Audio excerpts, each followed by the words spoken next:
Hey everybody, Tim here for today's review of Doctor Who story number 278, a two-parter, World Enough in Time, and The Doctor Falls.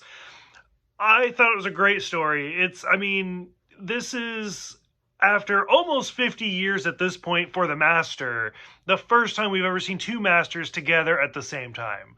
Now, I know they've done it with Big Finish for the audio, but I don't even know if they've done it for that yet. I know it's a big thing now and since this, but overall I had a really great time with it, literally up until the end. So that was really kind of disappointing. I will say that I didn't really care for the opening scene. Like, I know there's a term for it. I don't remember what the term is, where they put the end at the beginning and it kind of draws you into it. I've never been a big fan of that, ever. And so when, like, you see the Doctor and he's refusing to regenerate, I was like, oh, does that have to be a thing? But overall, that kind of took me out a little bit, but I went right back into it. So, what I absolutely love about this story, for one, it's a really good concept. For one, a 400-mile long ship, and I think they say it's like 100 miles wide, so it's like 4 by 1, which is insane. But I was like, that's kind of interesting. And then they're trying to get away from a black hole, and the fact that time is moving faster at one end and slower at the other, it actually makes sense. Now, I'm sure that the actual math and science behind this is absolute bullshit. Like, I'm sure it's, like, not even close to being accurate. But the fact that, like, you're right here by the event horizon and time's going really slow. And I want to say the Doctor, Missy, and Nardole talked for, maybe 10 minutes or so? But for Bill, it was like 10 years.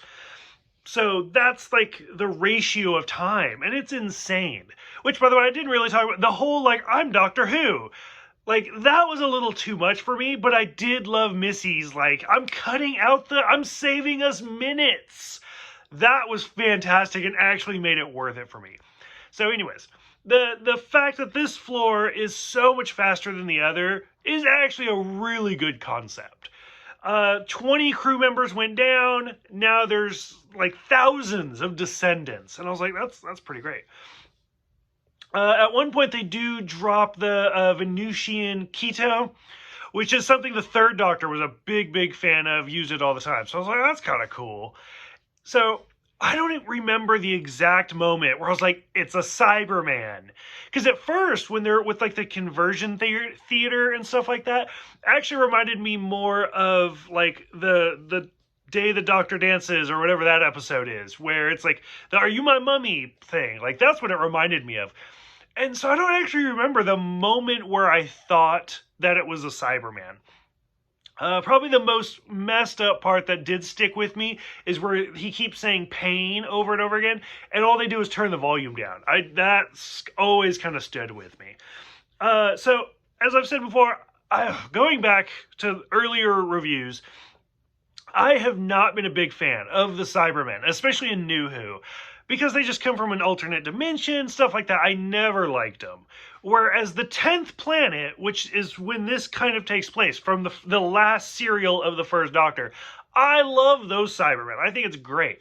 And so as soon as Missy's like, this is from Mondas, I was like, oh my god, it's the 10th planet. Oh, I'm so happy. And then, of course, that's when all the reveals happen of the Cybermen, and the big twist that I did not see coming. I don't care what anybody says. I don't think anybody saw it coming. But when he pulls off Razor, whatever his name is, pulls off the mask, and it's the Master, and it's Saxon, and I was like, oh my god, like I've said before, I hate John Sims' Master. I don't like him. He's too manic. He's too crazy. I don't like him. He did so well, and it was so good that when he pulled it off, I lost it. I was so happy. Like, I think the biggest Master reveal ever would probably be the first time we see the Master in New Who, where he like opens up the watch. Like, that was fantastic. That was the greatest. This is definitely a close second for me, and I didn't see it, and I thought it was great. So going right into the second part, where oh, it's been 10 years and you missed her by 2 hours. So we get that. I love the scene where Bill only sees Bill as herself, and when she finally looks in the mirror, it's great. Which then there's another reference where Capaldi offers the little girl some jelly babies, which goes all the way back to the second Doctor. So I love that. I thought that was great. Nardole, and this is kind of where it started to fall for me. Because, like, Nardole, I feel like they just wrote him off, where he's like, okay, you're just going to go with everybody else.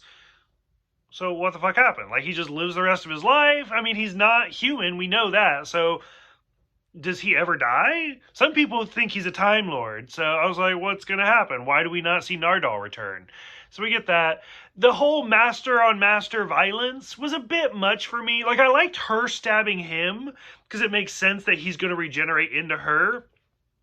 But the fact that he took away her regenerations by a full blast, I never bought that for a second. Because the master can't die, like, ever. So I was like, okay. So that whole thing was just too much. And then the biggest letdown was actually Bill and Heather, the water alien. I was like, why is that a thing? Like, it felt almost like Clara and me again. Like, oh, now she's going to be happily ever after traveling the galaxy. And I was like, why? Like, I mean, yeah, it was super sad that Bill was going to die, especially as a Cyberman. Just let it happen. Like, it's fine. But, like, the fact that she's a water alien out there in space, I didn't like it. That brought me back down. And then the big twist of seeing the first Doctor, the original, you might say, return, which David Bradley previously played William Hartnell in the Adventures in Time and Space movie. So to see him play the Doctor now is fantastic. It was really great. So overall, like, this two-parter had highs and lows. I mean, it was everywhere. But I enjoyed it. I had a really, really great time with it. For those who haven't seen The 10th Planet, I highly recommend watching it. Because especially, like, one of the episodes I think was missing, but now it's animated. So you can watch the entire serial. Even if you've seen this, do yourself a favor. Watch The 10th Planet and then rewatch this. Like, it will change your view. It's fantastic. So thank you guys for watching. Thank you guys for subscribing. I'll see you guys next time for Twice Upon a Time.